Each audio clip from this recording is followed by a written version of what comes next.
ಕ್ರಿಸ್ತನನ್ನು ಪ್ರಕಟಪಡಿಸುವುದು. ಪಾಠ 12 ಕಾರ್ಯಕ್ರಮವನ್ನು ವೀಕ್ಷಿಸಿ ದೇವರ ಆಶೀರ್ವಾದವನ್ನು ಪಡೆಯಿರಿ.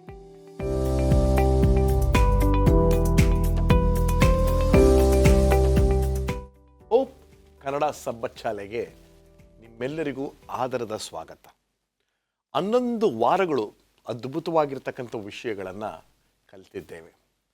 ಈ 12ನೇ ಪಾಠದಲ್ಲೂ ಕೂಡ ಅಮೂಲ್ಯವಾಗಿರ್ತಕ್ಕಂಥ ರತ್ನಗಳನ್ನು ಲೇಖಕಿ ನಮಗೋಸ್ಕರ ಸಿದ್ಧ ಮಾಡಿಕೊಟ್ಟಿದ್ದಾರೆ. ಈ ಪಾಠಕ್ಕೆ ಹೋಗುವ ಮುನ್ನ ಕಣ್ಗಳನ್ನು ಮುಚ್ಚಿ ಪ್ರಾರ್ಥನೆ ಮಾಡೋಣ. ನಮ್ಮನ್ನು ಬಹಳವಾಗಿ ಪ್ರೀತಿ ಮಾಡುವಂಥ ನಮ್ಮ ಪರಮ ತಂದೆಯೇ, ನಿನ್ನ ವಾಕ್ಯವನ್ನು ತೆರೆದು ಓದುವಾಗ ಪವಿತ್ರಾತ್ಮನ ಶಕ್ತಿಯಿಂದ ನಮ್ಮನ್ನು ತುಂಬಿಸಿ, ಮಾತನಾಡುವವರು ಅದನ್ನು ಕೇಳುವವರನ್ನು ಆಶೀರ್ವದಿಸಬೇಕೆಂದು ಯೇಸು ಕ್ರಿಸ್ತನ ದಿವ್ಯನಾಮದಲ್ಲಿ ಆಶೀರ್ವಾದವನ್ನು ಬೇಡಿ ಹೊಂದಿದ್ದೇವೆ ನಮ್ಮ ತಂದೆಯೇ.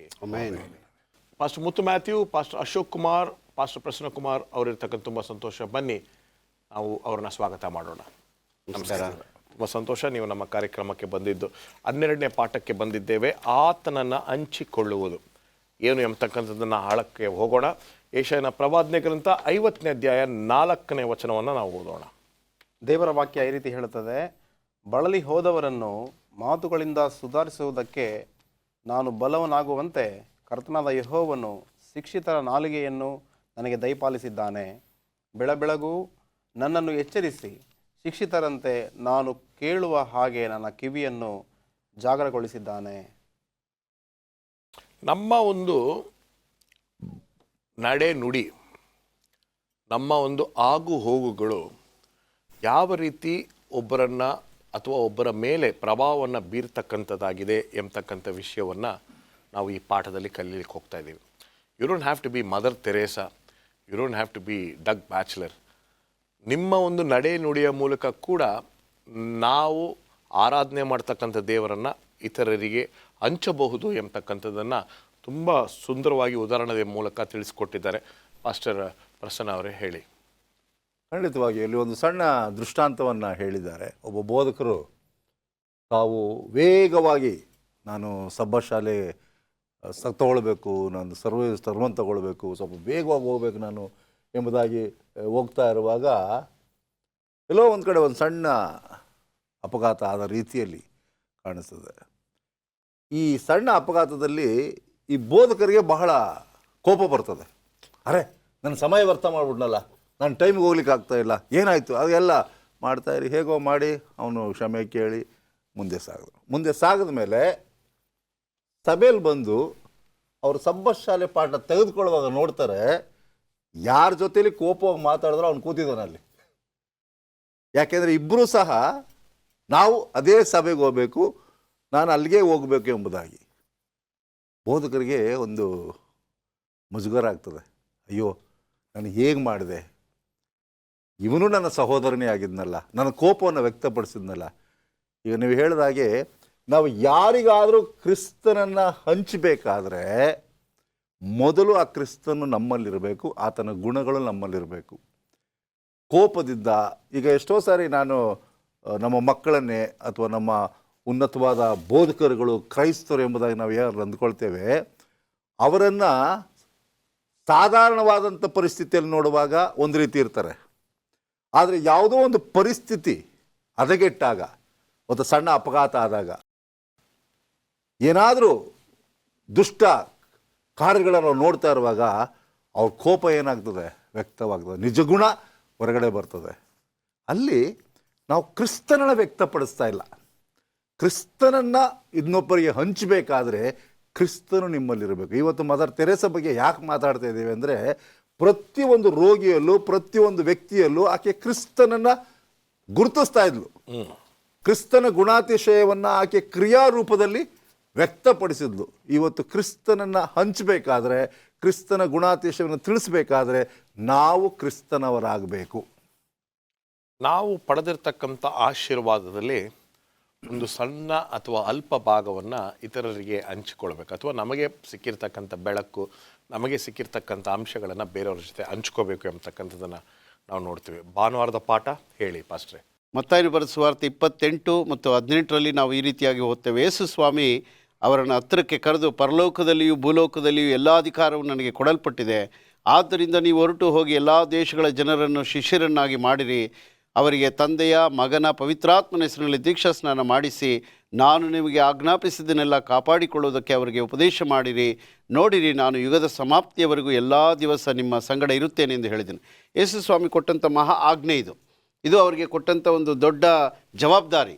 ಈ ಜವಾಬ್ದಾರಿಯಲ್ಲಿ ನಾವು ಗಮನಿಸುವಂಥದ್ದು ಭಾಳ ಮುಖ್ಯವಾಗಿ, ಯೇಸು ಸ್ವಾಮಿ ತನ್ನ ಶಿಷ್ಯರಿಗೆ, ನೀವು 3.5 ವರ್ಷ ನನ್ನ ಬೋಧನೆಯನ್ನು ಪಡ್ಕೊಂಡಿದ್ದೀರಾ, ಈಗ ಆ ಬೋಧನೆಗಳು ನಿಮ್ಮಲ್ಲಿ ತುಂಬಿದೆ, ತುಳುಕ್ತಾ ಇದೆ, ಈಗ ಇದನ್ನು ನೀವು ಇನ್ನೊಬ್ಬರಿಗೆ ಸಾರಬೇಕು. ಯೇಸು ಸ್ವಾಮಿ ಆ ಸೇವೆಯ ಪ್ರಾರಂಭದಲ್ಲಿ ಈ ಮಾತನ್ನು ಹೇಳಿಲ್ಲ.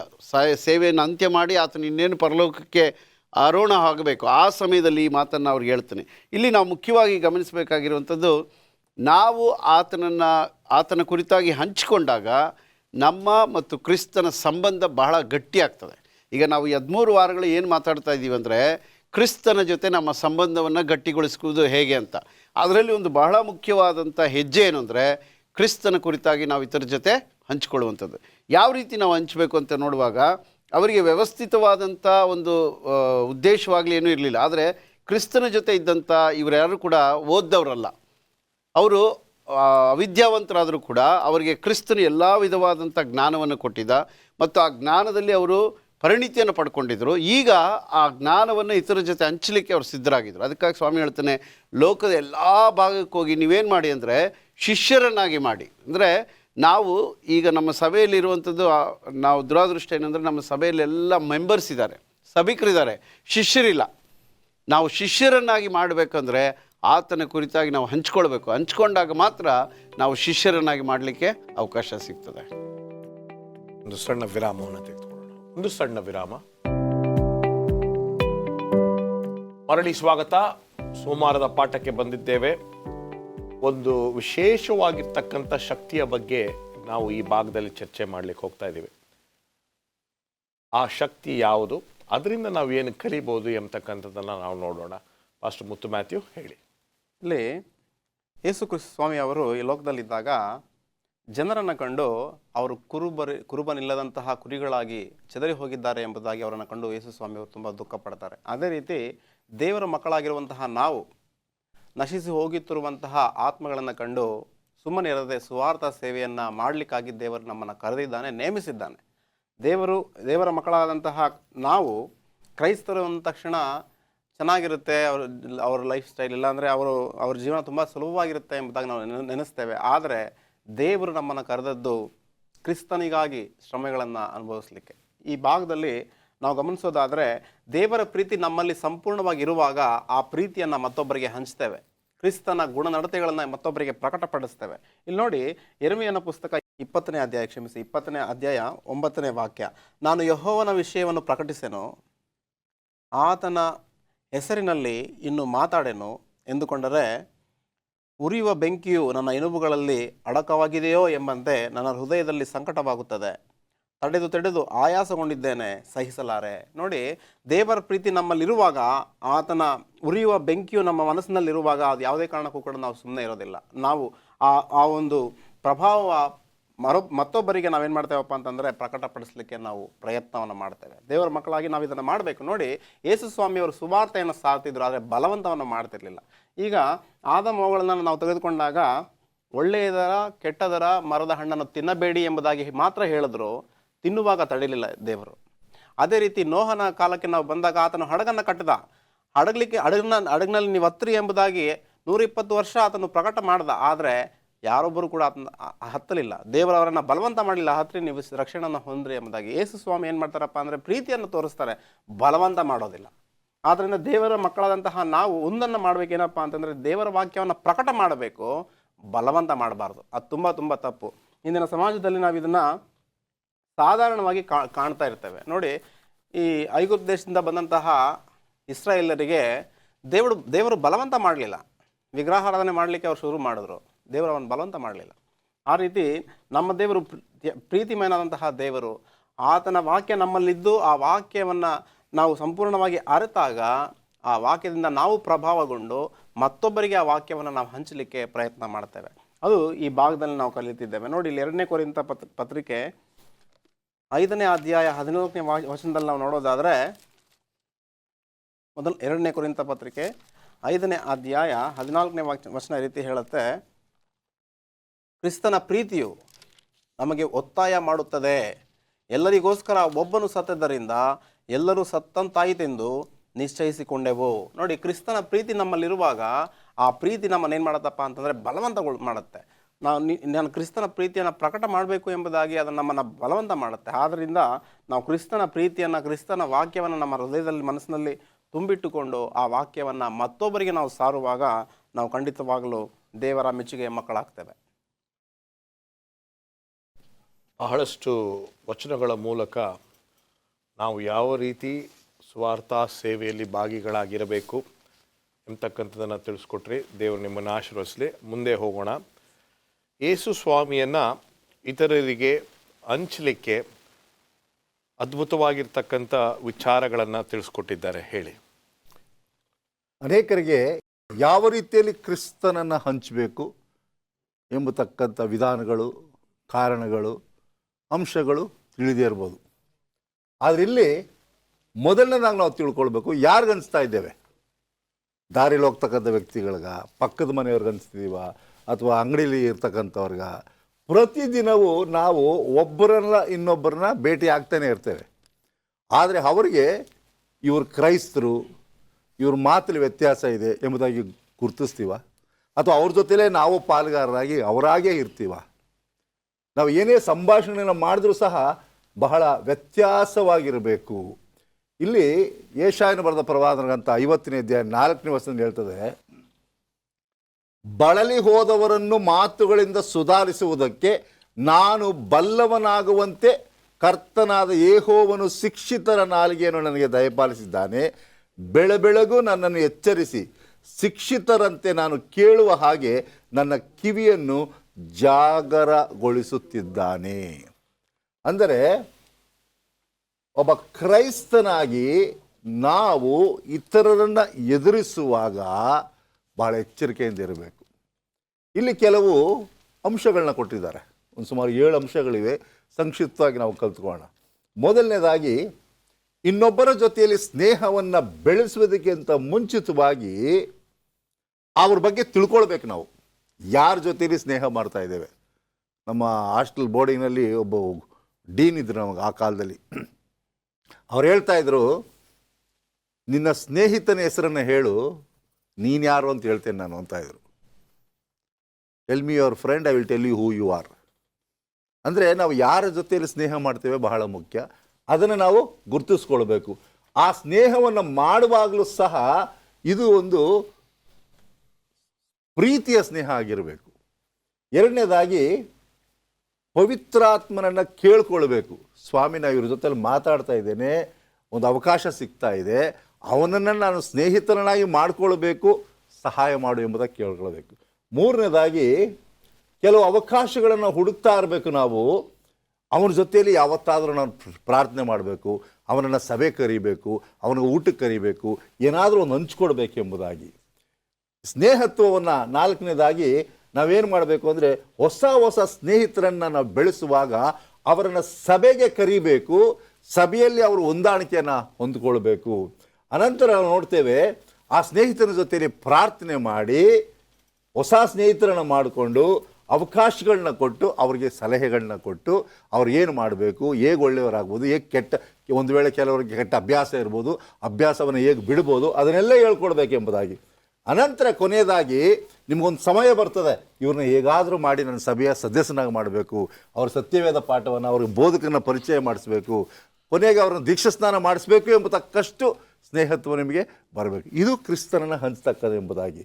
ಕೊನೆಯಲ್ಲಿ ನಾವು ನೋಡ್ತೇವೆ, ನಮ್ಮ ಕ್ರಿಯೆಗಳು ನಾವು ಯಾರಾಗಿದ್ದೇವೆ ಎಂಬುದನ್ನು ವ್ಯಕ್ತಪಡಿಸುತ್ತದೆ. ನಾವು ಯಾರ ಜೊತೆಲಿ ಸ್ನೇಹ ಮಾಡ್ತೇವೆ, ನಾವು ಯಾರು, ಅವ್ರಿಗೂ ನಮಗಿರ್ತ ಸಂಬಂಧವೇನು.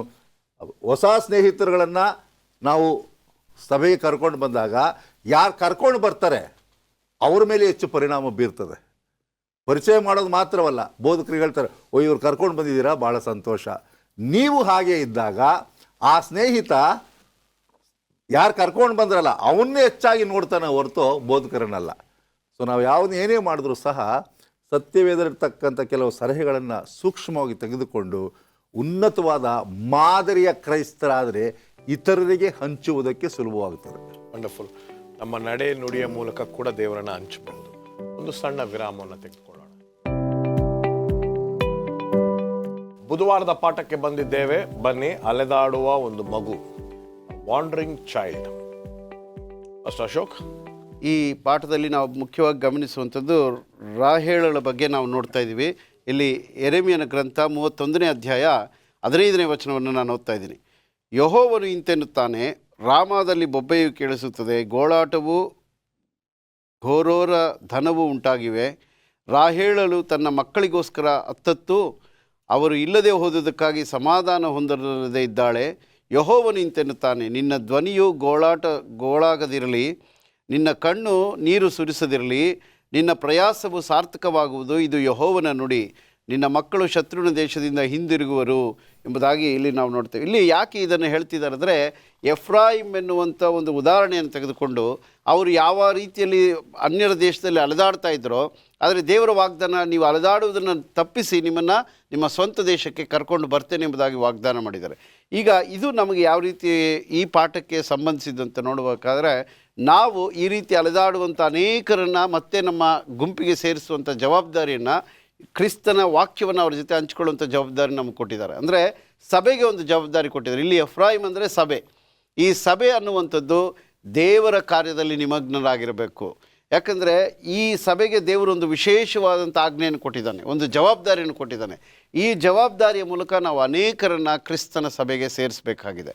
ಈ ಒಂದು ಜವಾಬ್ದಾರಿಕೆಯಲ್ಲಿ ನಾವೆಲ್ಲರೂ ಪಾಲ್ಗೊಳ್ಳಬೇಕು. ಅದಕ್ಕಾಗಿ ಸ್ವಾಮಿ ಹೇಳ್ತಾನೆ, ನೀವು ಗೋಳಾಟವನ್ನು ನಿಲ್ಲಿಸ್ರಿ. ಈಗ ನೀವು ಮಾಡಬೇಕಾಗಿರುವಂಥದ್ದು ದೇವರ ಸೇವೆಯನ್ನು ಮಾಡಬೇಕು. ಆ ಸೇವೆಯಲ್ಲಿ ನಿಮ್ಮನ್ನು ನೀವು ತೊಡಗಿಸ್ಕೊಳ್ಳಿ ಅನ್ನೋದಕ್ಕೆ ಇಲ್ಲಿ ಹೇಳ್ತಾರೆ. ನಂತರ ನಾವು ನೋಡೋದಾದರೆ ಇನ್ನೊಂದು ಬಹಳ ಮುಖ್ಯವಾದಂಥ ವಚನ 31ನೇ ಅಧ್ಯಾಯ 20ನೇ ವಚನದಲ್ಲಿ, ಯೆಹೋವನು ಇಂತೆನ್ನುತ್ತಾನೆ, ಎಫ್ರಾಯಿಮ್ ನನಗೆ ಪ್ರಿಯಪುತ್ರನೋ ಮುದ್ದು ಮಗನೋ ಏನೋ, ಅವನ ಹೆಸರೆತ್ತಿದಾಗೆಲ್ಲ ಅವನನ್ನು ಜ್ಞಾಪಿಸಿಕೊಳ್ಳುತ್ತಲೇ ಬರುತ್ತೇನೆ. ಇದರಿಂದ ನನ್ನ ಕರುಳು ಅವನಿಗಾಗಿ ಮರಗುತ್ತದಲ್ಲ, ಅವನನ್ನು ಕರುಣಿಸುವೆನು ಎಂಬುದಾಗಿ. ಅಂದರೆ ದೇವರು ಆತನ ವಾಕ್ಯವನ್ನು ಹಂಚುವಂಥ ಮಕ್ಕಳನ್ನು ಅಷ್ಟು ಪ್ರೀತಿ ಮಾಡ್ತಾನೆ. ಅದಕ್ಕಾಗಿ ನಾವು ಸತ್ಯವೇದದಲ್ಲಿ ನೋಡ್ತೀವಿ, ಸುವಾರ್ತಿಕನ ಪಾದಗಳು ಎಷ್ಟೋ ಸುಂದರವಾಗಿ, ಯಾರು ದೇವರನ್ನ ಹಂಚ್ಕೊಳ್ತಾರೋ ಅವರು ಕ್ರಿಸ್ತನ ಜೊತೆ ಸಂಬಂಧವನ್ನು ಭದ್ರಪಡಿಸ್ಕೊಳ್ತಾರೆ ಮತ್ತು ಇನ್ನೊಬ್ಬರಿಗೂ ಆ ಸಂಬಂಧದ ಒಂದು ಸಂಕೋಲೆಯನ್ನು ತೊಡಗಿಸ್ತಾರೆ. ಆ ಕನೆಕ್ಷನ್ಗೆ ನಾವು ತರ್ತೀವಿ. ಆ ರೀತಿ ತಂದಾಗ ಅನೇಕರು ಕ್ರಿಸ್ತನ ವಾಕ್ಯವನ್ನು ತಿಳ್ಕೊಳ್ಳೋಕ್ಕೆ ಅವಕಾಶ ಸಿಗ್ತದೆ. ನಮ್ಮ ಬೆಂಗಳೂರಿನಲ್ಲಿ ಮತ್ತು ಇತರ ಸ್ಥಳಗಳಲ್ಲಿ ಈ ವೈಟ್ ಶರ್ಟು ಬ್ಲ್ಯಾಕ್ ಪ್ಯಾಂಟ್ ಹಾಕೊಂಡು ಟೈ ಹಾಕೊಂಡು ಸೈಕಲಲ್ಲಿ ಸುವಾರ್ಥ ಸೇವೆ ಸೇರ್ತಾರೆ. ಆ ಸಭೆ ಯಾವುದೋ ಅಂತ ಹೇಳಲಿಕ್ಕೆ ನನಗೆ ಇಷ್ಟ ಇಲ್ಲ, ಬಟ್ ಯವನಸ್ಥರು ಹೊರ ದೇಶದಿಂದ ಬರ್ತಾರೆ. If you have notice them, ಬರೀ ನಡ್ಕೊಂಡು ಹೋಗ್ತಾರೆ, ಇಲ್ಲಾಂದರೆ ಸೈಕಲಲ್ಲಿ ಇರ್ತಾರೆ. ಅವ್ರು ಯಾವ ರೀತಿ, ಅವರು ಒಂದ್ಸರಿ ಗೊತ್ತಿಲ್ಲದೆ ಮಾತು ಕೊಟ್ಬಿಟ್ಟೆ, ಏನೋ ಮಾತಾಡ್ಬಿಟ್ರು. ಅವರು ಎಷ್ಟು ಒಂದು ಅದನ್ನು ಫಾಲೋ ಅಪ್ ಮಾಡಿ, ಅವರು ತಿರ್ಗಾ ಒಂದು ಡೇಟ್ ಕೊಟ್ಟಾಗ ಆ ಡೇಟಿಗೆ ಕರೆಕ್ಟಾಗಿ ಫಾಲೋ ಅಪ್ ಮಾಡಿ, ಹೇಗಾದರೂ ಮಾಡಿ ಅವರಲ್ಲಿ ಇರ್ತಕ್ಕಂಥ ಸುವಾರ್ತೆಯನ್ನು ನನಗೆ ಅವ್ರು ಕೊಡಬೇಕು ಅಂತ. ಆವಾಗ 2ನೇ ಸರಿ ನಾನು ಹೇಳಿದೆ, ಇಲ್ಲೋಪ್ಪ ನಾವು ಪಿತ್ರಾರ್ಜಿತವಾಗಿ ಕ್ರೈಸ್ತನು, ನಮ್ಮ ತಾತ ಬೋಧಕ, ನಮ್ಮ ಅಪ್ಪ ಬೋಧಕರು ಅಂದಮೇಲೆ ನನ್ನ ಬಿಟ್ಟರು ಹೊರತು, ಇಲ್ಲಾಂದರೆ ಖಂಡಿತವಾಗ್ಲೂ ಅವರಲ್ಲಿ ಇರ್ತಕ್ಕಂಥ ಸತ್ಯವನ್ನು ನನ್ನ ಹತ್ರ ಹೇಗಾದರೂ ಮಾಡಿ, they were not rude but they were still powerful. So ಆ ರೀತಿಯಾಗಿ ಅಲೆದಾಡುವಂಥ ಮಕ್ಕಳು ಎಷ್ಟೋ ಜನರು ಇದ್ದಾರೆ ಲೋಕದಲ್ಲಿ. ನಮಗೇನಾಗ್ಬಿಡುತ್ತೆ ಅಂದರೆ, ಸ್ವಲ್ಪ ತಾಗಿತಾಗ ಏನು ಎಷ್ಟು ಹೇಳಿದ್ರು ಇವನು ಚರ್ಚ್ ಕಡೆನೇ ಬರಲ್ಲ, ಎಷ್ಟು ಹೇಳಿದ್ರು ಇವ ಸ್ವಾರ್ಥ ಒಂದು ಅಂಗೀಕರಿಸ್ತಾ ಇಲ್ಲ, ಇವನ್ನ ಬಿಟ್ಬಿಡು, ಇವನು ಸರಿ ಇಲ್ಲ ಅಂತ ನಾವೇ ಒಂದು ನಿರ್ಧಾರಕ್ಕೆ ಬಂದುಬಿಡ್ತೀವಿ. ಓಕೆ, ಮುಂದೆ ಹೋಗೋಣ. ಗುರುವಾರದ ಪಾಠಕ್ಕೆ ನಾವು ಬರುವುದಾದರೆ, ಅವರನ್ನು ತಿರುಗಿ ಯಾವ ರೀತಿ ಕರೆದುಕೊಂಡು ಬರ್ತಕ್ಕಂಥದ್ದು ಸಭೆಯೊಳಗೆ ನೋಡಿ. ಸಾಧಾರಣವಾಗಿ ನಾವು ದೊಡ್ಡ ದೊಡ್ಡ ಬೋಧನೆಗಳನ್ನು ಮಾಡಿದ್ರೆ ಜನರು ಬರ್ತಾರೆ, ಇಲ್ಲ ಪವರ್ಫುಲ್ ಸ್ಪೀಕರ್ ಆಗಿದ್ದರೆ ದೇವರ ಬಳಿಗೆ ಬರ್ತಾರೆ ಎಂಬಂತಹ ಒಂದು ಕೆಟ್ಟ ಅಭಿಪ್ರಾಯ ಇಂದಿನ ಸಮಾಜದಲ್ಲಿ ನಾವು ಕಾಣ್ತೇವೆ. ಆದರೆ ನಾವು ಒಂದನ್ನು ಮನಸ್ಸಿನಲ್ಲಿಡಬೇಕು, ಒಂದು ಒಳ್ಳೆಯ ಪ್ರಸಂಗ ಮಾಡುವಂತಹ ಅವಶ್ಯಕತೆ ಇಲ್ಲ. ಒಂದು ದೊಡ್ಡ ಸುವಾರ್ಥ ಕೂಟವನ್ನು ನಡೆಸಿ ದೊಡ್ಡ ದೊಡ್ಡ ಪ್ರಸಂಗಗಳು ಮಾಡುವಂತಹ ಅವಶ್ಯಕತೆ ಇಲ್ಲ. ಬದಲಾಗಿ ನಮ್ಮ ನಡೆ, ನಮ್ಮ ನುಡಿ, ನಮ್ಮ ಕ್ರಿಯೆಗಳು ಮಾತನಾಡುವಾಗ ಅವರು ಖಂಡಿತವಾಗ್ಲೂ ಕ್ರಿಸ್ತನನ್ನು ಕಂಡುಕೊಳ್ತಾರೆ. ಈ ಭಾಗದಲ್ಲಿ ನಾವು ಅದನ್ನೇ ಕಂಡುಕೊಳ್ತೇವೆ. ನಾವು ಹೇಳಬೇಕು ಅಂತಂದರೆ, ಸತ್ಯವೇದದಲ್ಲಿ 4 ಸುವಾರ್ತೆಗಳನ್ನು ಕಾಣ್ತೇವೆ, ಆದರೆ 5ನೇ ಸುವಾರ್ತೆ ನಾವಾಗಬೇಕು. ಆ 5ನೇ ಸುವಾರ್ತೆ ನಾವಾಗುವಾಗ ನಮ್ಮನ್ನು ನೋಡಿ, ನಮ್ಮ ನಡೆ ಕ್ರಿಯೆಗಳಿಂದ ಜನರು ಬದಲಾಗುವುದುಂಟು. ಅದನ್ನು ತಾನೇ ಇಂದಿನ ಪಾಠದಲ್ಲಿ ನಾವು ಕಲೀಲಿಕ್ಕೆ ಹೋಗ್ತಿದ್ದೇವೆ. ಆದ್ದರಿಂದ ನಮ್ಮ ಜೀವನ, ನಮ್ಮ ಕುಟುಂಬದ ಜೀವನ, ಏನಾಗಬೇಕಪ್ಪ ಅಂತಂದರೆ ಕತ್ತಲಿನಲ್ಲಿರುವಂತಹ ಜನರಿಗೆ ಬೆಳಕಾಗಿರಬೇಕು. ಯೇಸು ಸ್ವಾಮಿಯವರು ಹೇಳ್ತಾರೆ, ನೀವು ಲೋಕಕ್ಕೆ ಬೆಳಕಾಗಿದ್ದೀರಿ ಎಂಬುದಾಗಿ. ಆದ್ದರಿಂದ ದೇವರು ನಮ್ಮನ್ನು ಕತ್ತಲಾಗಿ ಇರಲಿಕ್ಕೆ ಕರೆದಿಲ್ಲ, ಬೆಳಕಾಗಿ ಜೀವಿಸಲು ಕರೆದಿದ್ದಾನೆ. ನಮ್ಮ ನಡೆಗಳಿಂದ, ನಮ್ಮ ನುಡಿಗಳಿಂದ, ನಮ್ಮ ಕ್ರಿಯೆಗಳಿಂದ ಮತ್ತೊಬ್ಬರಿಗೆ ಮಾದರಿಯಾಗಿ ಜೀವಿಸುವಾಗ ಈ ವ್ಯಕ್ತಿ ವ್ಯತ್ಯಾಸವಾಗಿದ್ದಾನೆ, ಈ ವ್ಯಕ್ತಿ ಎಲ್ಲರಂತೆ ಮಾತನಾಡೋದಿಲ್ಲ, ಈ ವ್ಯಕ್ತಿ ಎಲ್ಲರಂತೆ ಜೀವಿಸೋದಿಲ್ಲ ಎಂಬುದಾಗಿ 4 ಜನ ಅರಿತಾಗ ನಮ್ಮನ್ನು ಅವರು ಹಿಂಬಾಲಿಸಲಿಕ್ಕೆ ಪ್ರಾರಂಭ ಮಾಡ್ತಾರೆ. ಅದರ ಮುಖಾಂತರ ಕ್ರಿಸ್ತ ನಡೆಗೆ ಅವ್ರನ್ನ ನಾವೇನು ಮಾಡ್ಬೋದಪ್ಪ ಅಂತಂದರೆ ದೇವರ ವಾಕ್ಯದ ಮುಖಾಂತರ ನಡೆಸಬಹುದು. ಇದು ಬಹಳ ಬಹಳ ಪ್ರಾಮುಖ್ಯ. ಇಂದಿನ ಸಮಾಜದಲ್ಲಿ ನಾವು ವಾಕ್ಯ ಪ್ರಕಟಣೆ ಮಾಡ್ತೇವೆ, ಒಳ್ಳೆಯ ಬೋಧನೆಗಳನ್ನು ಮಾಡ್ತೇವೆ ನಿಜ, ಆದರೆ ನಮ್ಮ ಮಾದರಿಯಲ್ಲಿ ಕ್ರಿಸ್ತನನ್ನು ನಾವು ತೋರಿಸ್ತಾ ಇಲ್ಲ. ಕ್ರಿಸ್ತನನ್ನು ನಾವು ಪ್ರತಿಬಿಂಬಿಸುವಾಗ, ನಮ್ಮ ಕ್ರಿಯೆಗಳಲ್ಲಿ ಕ್ರಿಸ್ತನನ್ನು ತೋರಿಸುವಾಗ ಅವರು ಖಂಡಿತವಾಗ್ಲೂ ಕ್ರಿಸ್ತನ ಕಡೆಗೆ ಬರ್ತಾರೆ ಎಂಬುದನ್ನು ಇಂದಿನ ಪಾಠದಲ್ಲಿ ನಾವು ಕಲಿತೇವೆ. ನೋಡಿ, ಎಫೆಸದವರಿಗೆ ಬರೆದಂತಹ ಪತ್ರಿಕೆ 3ನೇ ಅಧ್ಯಾಯ 17ರಿಂದ 19 ವಾಕ್ಯಗಳನ್ನು ನಾನು ಓದ್ತಿದ್ದೇನೆ. ಎಫೆಸದವರಿಗೆ ಬರೆದಂತಹ ಪತ್ರಿಕೆ 3ನೇ ಅಧ್ಯಾಯ 17ರಿಂದ 19. ಕ್ರಿಸ್ತನು ನಿಮ್ಮ ನಂಬಿಕೆಯ ಮೂಲಕ ನಿಮ್ಮ ಹೃದಯಗಳಲ್ಲಿ ವಾಸ ಮಾಡುವ ಹಾಗೆಯೂ ಆತನು ತನ್ನ ಮಹಿಮಾತಿಶಯದ ಪ್ರಕಾರ ಅನುಗ್ರಹಿಸಲಿ. ನೀವು ದೇವರ ಪ್ರೀತಿಯಲ್ಲಿ ನೆಲೆಗೊಂಡು ನಿಂತು ಅದರ ಅಗಲ, ಉದ್ದ, ಎತ್ತರ, ಆಳ ಎಷ್ಟೆಂಬುದನ್ನು ದೇವಜನರೆಲ್ಲರೊಂದಿಗೆ ಗ್ರಹಿಸಲು ಜ್ಞಾನಕ್ಕೆ ಮೀರುವ ಕ್ರಿಸ್ತನ ಪ್ರೀತಿಯನ್ನು ತಿಳುಕೊಳ್ಳಲು ಪೂರ್ಣಶಕ್ತರಾಗಿದ್ದು ದೇವರ ಸಂಪೂರ್ಣತೆಯ ಮಟ್ಟಿಗೂ ಪರಿಪೂರ್ಣರಾಗುವ ಹಾಗೆ ನಿಮಗೆ ದಯಪಾಲಿಸಲಿ ಎಂದು ಆತನನ್ನು ಬೇಡಿಕೊಳ್ಳುತ್ತೇನೆ. ಇಲ್ಲಿ ಕ್ರಿಸ್ತನ ಪ್ರೀತಿಯಲ್ಲಿ ನೀವೆಲ್ಲರೂ ಕೂಡ ನೆಲೆಗೊಳ್ಳ್ರಿ, ಅದರ ಉದ್ದ, ಅಗಲ, ಎತ್ತರ ಎಷ್ಟು ಎಂಬುದಾಗಿ ನೀವು ಅರಿಯಿರಿ ಎಂಬುದಾಗಿ ಪೌಲನು ಇಲ್ಲಿ ಎಫೆಸದವರಿಗೆ ಬರಿತಾ ಇದ್ದಾನೆ. ಆದ್ದರಿಂದ ನಾವು ಕ್ರಿಸ್ತನ ಪ್ರೀತಿಯನ್ನು ಹೊಂದಿದವರಾಗಿ, ಕ್ರಿಸ್ತನ ಪ್ರೀತಿಯನ್ನು ಧರಿಸಿದವರಾಗಿ ನಾವು ಜೀವಿಸುವಾಗ ಅನೇಕರನ್ನು ನಾವು ಕ್ರಿಸ್ತನೆಡೆಗೆ ನಡೆಸಬಹುದಾಗಿದೆ. ಖಂಡಿತವಾಗ್ಲೂ ಇಲ್ಲೊಂದು ಒಳ್ಳೆ ಸಾಲಿದೆ. ಯಾವ ಮನುಷ್ಯನು ಶುದ್ಧವಾಗಿರ್ತಕ್ಕಂಥ ಪ್ರೀತಿಯನ್ನು ದೇವರ ಕಡೆ ತೋರಿಸ್ತಾನೋ ಅದರ ಸಹೋದರನನ್ನು ಪ್ರೀತಿಸಲಿಲ್ಲ ಅಂತ ಹೇಳಿದ್ರೆ ಅವನು ಶುದ್ಧವಾಗಿರ್ತಕ್ಕಂಥ ಪ್ರೀತಿಯನ್ನು ದೇವರಿಗೆ ತೋರಿಸ್ತಾ ಇಲ್ಲ ಅಂತ. ಸೊ ನಾವು ದೇವರ ಸುವಾರ್ತೆಯನ್ನು ನಮ್ಮ ಸಹೋದರನು ನನಗೆ ಸಿಕ್ಕಿರ್ತಕ್ಕಂಥ ಬೆಳಕನ್ನು ಇನ್ನೊರಿಗೂ ಹಂಚಿಕೊಳ್ಳಬೇಕು ಎಂಬತಕ್ಕಂಥ ಒಂದು ವಿಚಾರವನ್ನು ಸುಂದರವಾಗಿ ಪಾಠದಲ್ಲಿ ತಿಳಿಸ್ಕೊಟ್ಟಿದ್ದಾರೆ. ದೇವರು ನಿಮ್ಮೂವರನ್ನು ಆಶೀರ್ವದಿಸಲಿ. ನಮಸ್ಕಾರ.